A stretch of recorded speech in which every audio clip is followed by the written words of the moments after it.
ભારતના એ દુશ્મનની જેણે ઘણા પ્રયત્નો કર્યા બચવાના, અનેક નિર્દોષોના જીવ લેવામાં એનો મોટો હાથ હતો, પણ આખરે હવે એ ભારતના હાથે આવી ગયો છે। અમેરિકા સાથેની દોસ્તી કહો કે પછી અમેરિકા સાથેના સંબંધ કે પછી ભારતની આંતરરાષ્ટ્રીય કૂટનીતિ, એ તવાહુર રાણાને આખરે પ્રત્યાર્પણથી ભારત લઈ આવ્યો છે, દિલ્હી લઈ આવ્યો છે, પાનમ એરપોર્ટ એને લઈ આવવામાં આવ્યો છે અને હવે એના કર્મોની સજા એને આપવામાં આવશે। એક એક પાપ એનું ગણી એક એક સજા એને આપવામાં આવશે। અજય પાસેથી વિગતે જાણીએ। અજય,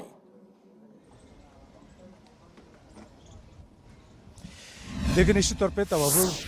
तवहपुर राणा को लेकर के तमाम सारी तैयारियां जो एनआईए मुख्यालय के सामने होनी चाहिए वो सामने आप देख सकते हैं कि ये एनआईए का मुख्यालय है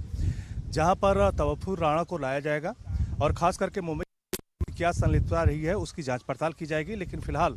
कहा जा रहा है कि पालम एयरपोर्ट पे जब वो आएगा तो भारी सुरक्षा व्यवस्था के बीच उसे यहीं लाया जाएगा। सबसे पहले उसका मेडिकल कराया जाएगा और मेडिकल के बाद उसे पटियाला हाउस जो कोर्ट है फिजिकली या वर्चुअली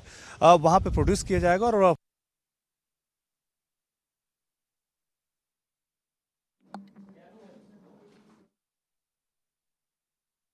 और मुंबई में इमिग्रेशन ऑफिस खोला था जिसमें रिचर्ड कोलमैन हेडली है,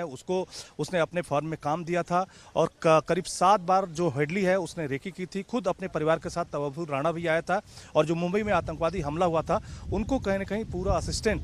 तवहपुर राणा की तरफ से